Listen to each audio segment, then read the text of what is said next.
Today we are writing a podcast about the situation in Ukraine and why libertarians and classical liberals should care about this conflict.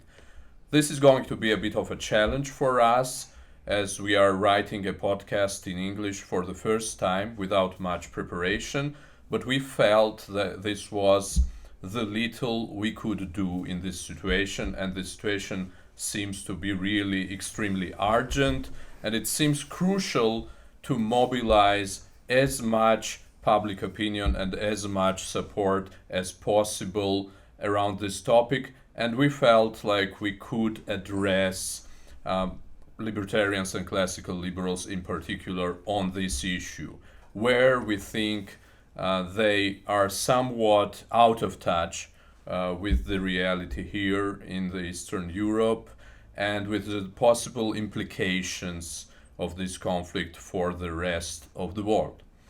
So Rezi is going to join me in this podcast. We are both founders of the Franklin Club, Tbilisi, Georgia.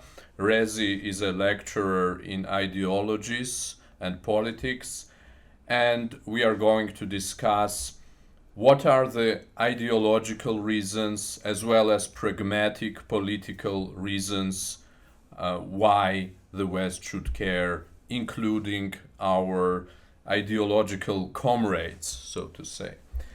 So, Rezi, could you please start maybe with some general discussion of the ideological position on this war? Hello to everyone. It's not a quite pleasant topic we are discussing, but it's quite urgent, right? So exactly. As Sandro mentioned before, we felt obliged to somehow raise our voices from Georgia, which also has been a victim of Russian aggression, as is Ukraine as of now. And going to ideological perspectives from here, it is often believed, especially from American libertarians, that being libertarian means being isolationist in all matters, which is not the case. I mean, if we look deep, and I think we'll have the opportunity to dig deep into classical liberal or libertarian values, call it whatever you want, it's very similar, right? We see what it's based on. We may not agree with modern liberal ideas of big government, big interventions of state inside the domestic politics, but we should always remember that the classical liberal ideas from which now libertarian ideas are derived were based on the fundamental principles of security of its citizens. So whenever a libertarian person claims that, for example, let's say US should not intervene in Ukraine because it's a matter of different country, that seems to me that the person is not really well aware in its own ideology, right? If we're talking that the government should provide security, we're not talking about providing agricultural services or education and stuff like that. Security, the main core pillar of libertarian ideology. You can't have freedom without its protection, of right? Of course yes. not. And yes, but let's explain why this pertains to the conflicts outside of the country, because obviously these people could respond that we should defend our own borders, but we have nothing to do with the stuff going on abroad, right? Yeah. What would be your response to that? There are two paradigms we can see it from, right? The first, can you really not care about liberty abroad and care it for only yourself? Exactly. I mean, what would someone in I don't know, Carolina say fascist attack Texas, right? You should not care because it's a different state? No, right?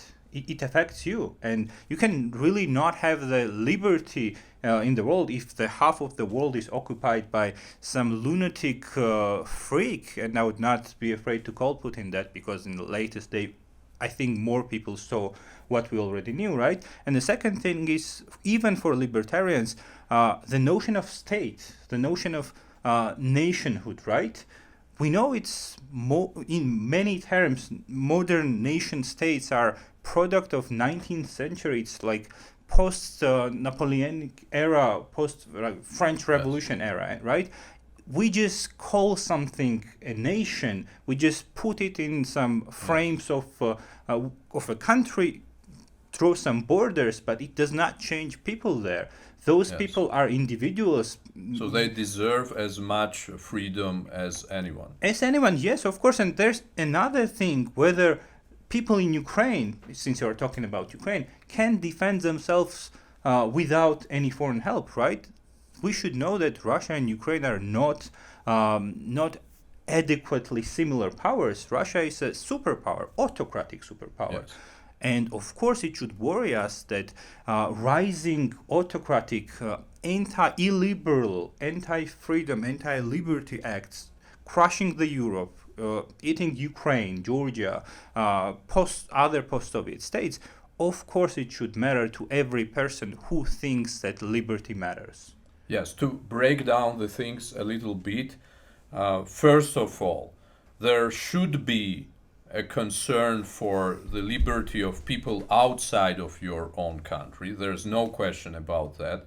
I don't see anything in fundamental libertarian or classical liberal values which contradicts that. I mean, when we are talking about the importance of personal freedom, it doesn't say importance of personal freedom within my country. It says personal freedom in general, right? First of all, that.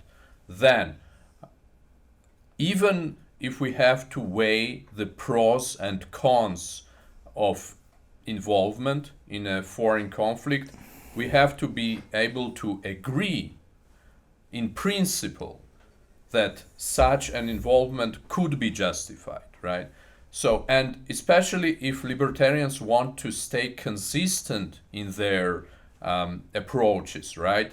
Many libertarians in the US have this position where, just countries don't matter, like borders should be totally open.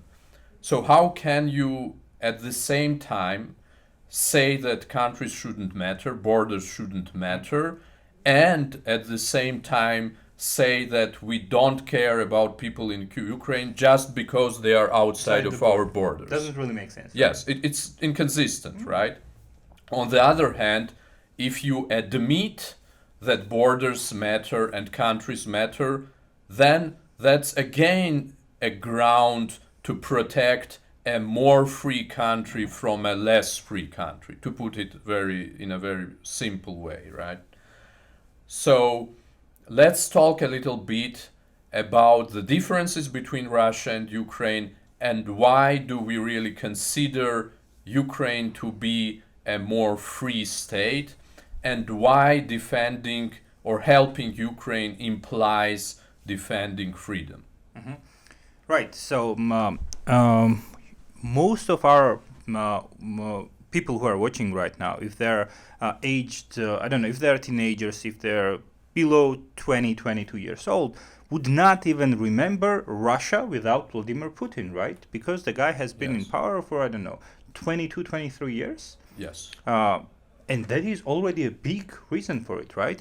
In Ukraine, we already had two revolutions, which are not revolutions of past, as we remember, but revolutions from people demanding free government, demanding democratic government, right? These people are striving for their freedom. And not just revolutions, but also democratic elections of course, which changed the actual government. And I think Ukraine might be the only exception, maybe in the CIS zone, where they actually succeeded in electing a different government multiple times. Yeah, 5 times actually, right? Yes. Since Putin was there, Ukraine has changed 5 different presidents. And that already tells us that the country may not be a perfect democracy, and it is not, but it's striving to be, right?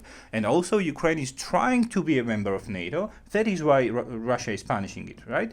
And for many, I read the tweet the other day from one of the potential presidential candidates in US. She was saying that if Ukraine just gave up the NATO aspirations, we would avoid the war. Like, she was putting the blame on Ukraine. No. Every country has its right to choose free path where to go.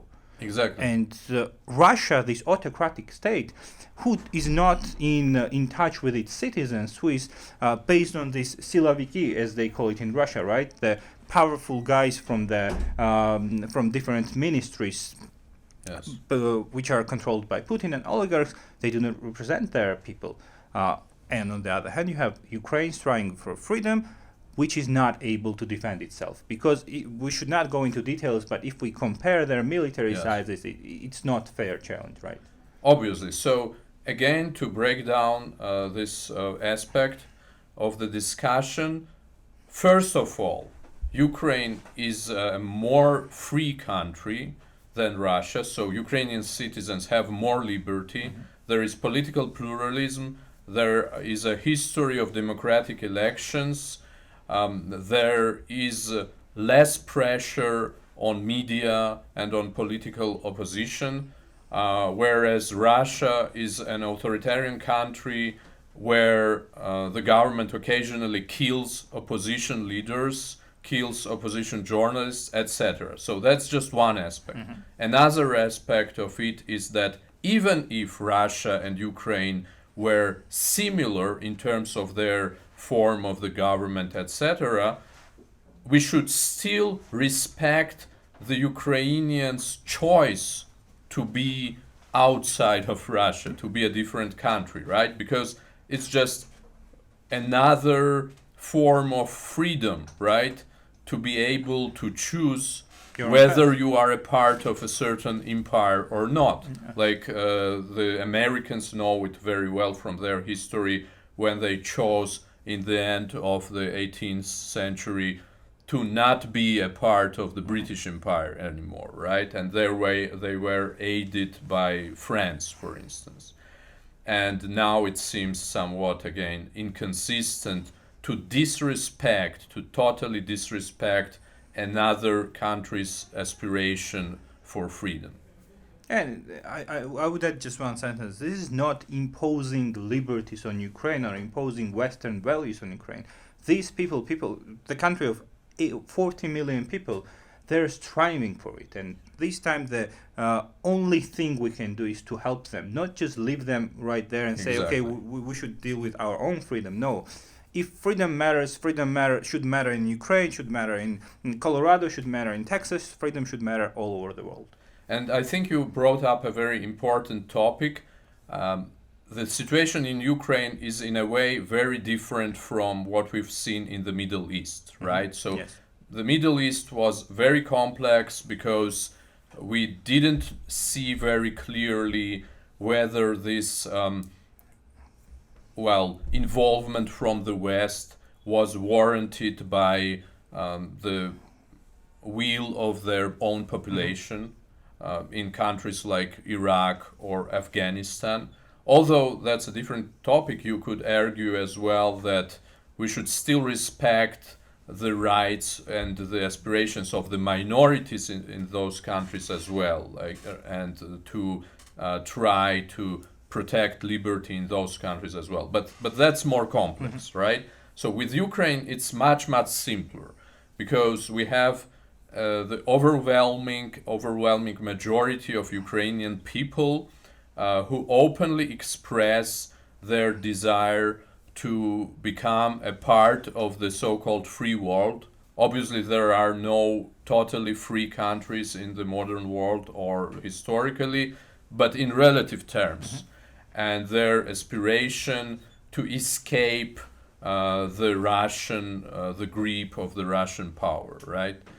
So in contrast to the Middle East, we don't have to think about whether these people want our involvement, right? Ukrainians are very clear about that. They want the help from the West. They want to be aided in their war with Russia. So I think we've covered some of the most important aspects of this situation. I really want to address anyone who might listen us in the West or wherever in the world who considers themselves to be libertarian or classical liberal to really forget about the stereotypes and cliches which have been accumulated within their own political parties or political circles, to stand above this tribalism and I would say partisan marketing, and to view this issue from the perspective of the fundamental values, to view this issue independently. And I think it's somewhat similar maybe with the Reformation dilemma, when the church was the only authority which interpreted Bible for the masses, and the religious reformers urged the masses to read the Bible in their own languages, to read the Bible themselves and to make their own conclusions. I think it's very similar to that. I think any person, but a classical liberal, a libertarian in particular, should be really totally independent in their judgment of the situation, and should be oriented towards the actual values in the philosophical texts, to their own logical judgment, rather than whatever certain political leaders tell them. Yeah, and I would just add 2 more sentences, and I think then we can finish up. That I would like everyone to remind and just think, if not U.S. involvement in the Second World War, in which world would we living today, right? With far less liberty. Of course, the world order today would be different, and I think this is something to think about, because the situation as of now is not really different from what Hitler was doing back then. I know it should... Or even if we make a parallel with the Cold War. Of course. And just to finish up, we've said many arguments, right? But I think it's quite easy. If we care about liberty, and we know that libertarians, classical liberals do, then we should care about liberty without borders. There are no borders when it comes to liberty, personal freedom, and stuff like that. Thank you.